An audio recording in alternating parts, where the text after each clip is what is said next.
Hello parents and welcome back to my channel. आज हम बात करेंगे कि बेबीज का टंग कैसे क्लीन करना चाहिए। ऐसे बहुत सारे न्यू मॉम होते हैं जिन्हें पता ही नहीं है कि बेबीज का टंग कैसे क्लीन करना चाहिए, या फिर उन्हें बेबीज का टंग क्लीन करने में बहुत डर लगता है। और ऐसे बहुत सारे सवाल भी होते हैं उनके मन में, जैसे कि बेबीज का टंग क्या हर रोज़ क्लीन करना चाहिए, अगर हम लोग बेबी का टंग नहीं क्लीन करेंगे तो क्या होगा। ऐसे बहुत सारे सवाल होते हैं, तो आज हम इन्हीं सारी बातों के बारे में डिस्कस करेंगे। आई नो कि आप लोगों को शायद पता होगा कि बेबीज का टंग कैसे क्लीन करना चाहिए, लेकिन फिर भी मैं ये रिक्वेस्ट करूंगी कि आप ये वीडियो एंड तक ज़रूर देखो। शायद आप लोगों को कुछ नया जानने को मिल जाए। तो चलिए शुरू करते हैं।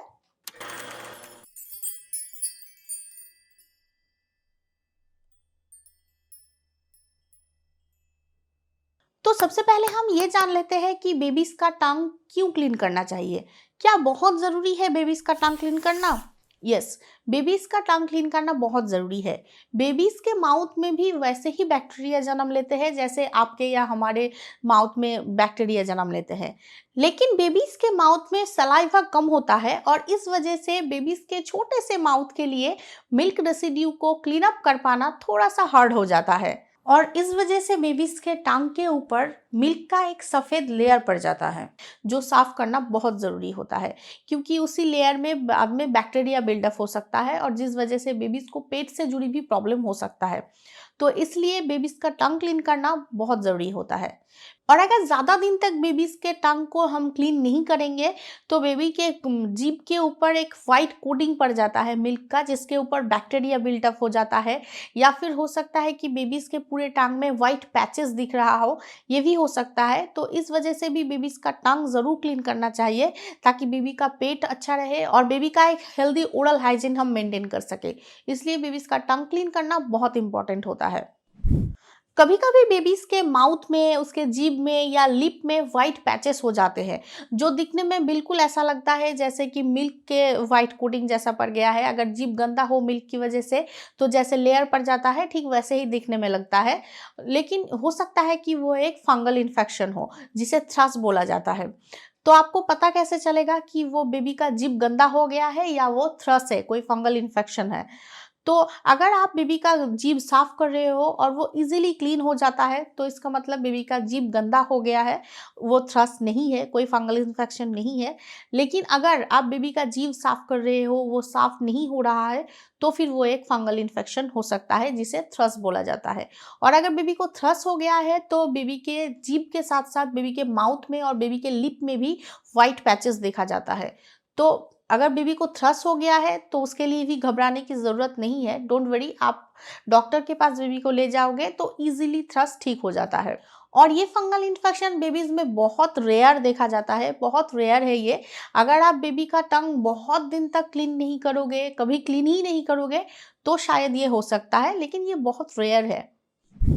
अब सबसे कॉमन जो सवाल आता है वो ये है कि क्या बेबी का टंग हर रोज़ क्लीन करना चाहिए? वैसे तो ये रिकमेंड किया जाता है कि बेबीज का टंग हर रोज़ ही क्लीन करना चाहिए, लेकिन फिर भी अगर आपको लगे कि आपका बेबी का जीभ गंदा नहीं हुआ है, तो आप हर रोज़ नहीं भी कर सकते हो। लेकिन हाँ, हफ्ते में 2 से 3 बार बेबी का टंग ज़रूर क्लीन करना चाहिए। बेबीज का बेस्ट ओरल हाइजीन मेंटेन करने के लिए बेबीज का टंग हफ्ते में 2 या 3 बार ज़रूर क्लीन कर लेना चाहिए।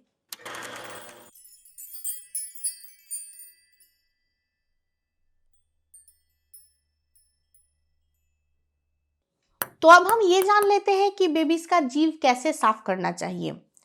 न्यूबॉर्न बेबीज का जीभ साफ करने के लिए आपका फिंगर ही काफ़ी होता है। आप अपने फिंगर से इजीली बेबी का टंग क्लीन कर सकते हो और ये सबसे आसान तरीका है। या फिर आप अपने फिंगर में एक सॉफ्ट कॉटन का कपड़ा लपेट के उससे बेबी का टंग क्लीन कर सकते हो, और यही यूजुअली किया जाता है। उसके लिए आपको एक साफ कॉटन का कपड़ा लेना पड़ेगा। उस कपड़े को अच्छे से एक वार्म वाटर में डुबो के उसे अच्छे से वॉश करना पड़ेगा, उसे अच्छे से निचोड़ना पड़ेगा। उसके बाद उस कपड़े को अपने फिंगर में लपेट के आप इजीली अपने बेबी का टंग क्लीन कर सकते हो। उसके बाद बेबी जब थोड़ा बड़ा हो जाए, जब उसका 2-1 दांत निकल जाए, तब आप उसके लिए एक फिंगर ब्रश यूज कर सकते हो। फिंगर ब्रश में एक साइड होता है जिस साइड से बेबी का टंग क्लीन किया जाता है, तो आप उस साइड से इजीली बेबी का टंग क्लीन कर सकते हो। मैं मम्मम के लिए कौन सा फिंगर ब्रश यूज करती हूँ, उसके लिए आप ये वीडियो देख सकते हो। इस वीडियो में मैंने बताया है कि मैं मम्मम के लिए कौन सा फिंगर ब्रश यूज करती हूँ और वो फिंगर ब्रश कैसा है, मुझे कैसा लगा है। तो ये वीडियो आप देख सकते हो। ये एक बहुत ही अच्छी फिंगर ब्रश का ऑप्शन है। अगर आप अपने बेबी के लिए फिंगर ब्रश यूज करना चाहते हो तो ये एक बहुत अच्छा ऑप्शन हो सकता है।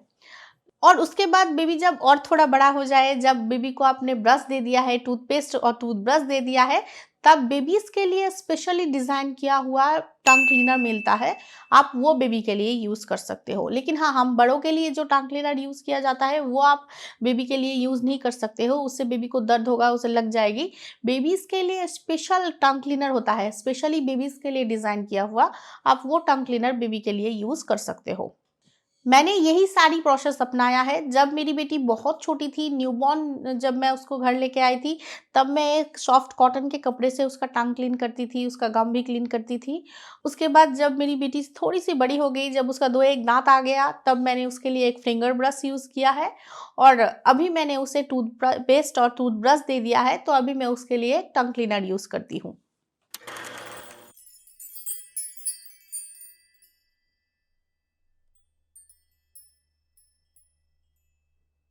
एक न्यूबॉर्न बेबी का टंग क्लीन करते वक्त हमें कुछ बातों का ध्यान रखना चाहिए।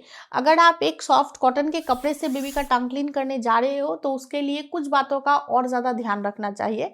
तो चलिए हम वो जान लेते हैं कि वो कौन कौन सी बातें हैं जो हमें ध्यान में रखना चाहिए एक न्यूबॉर्न बेबी का टंग क्लीन करते वक्त। सबसे पहले तो आपका हैंड वॉश किया हुआ होना चाहिए, बिल्कुल साफ सुथरा होना चाहिए और ये बहुत इंपॉर्टेंट है क्योंकि आप अपना फिंगर बेबी के माउथ में दे रहे हो। अगर आपका हाथ साफ नहीं होगा तो वो हाइजीनिक नहीं होगा, तो इसलिए आपका हैंड ऑलवेज वॉश होना चाहिए।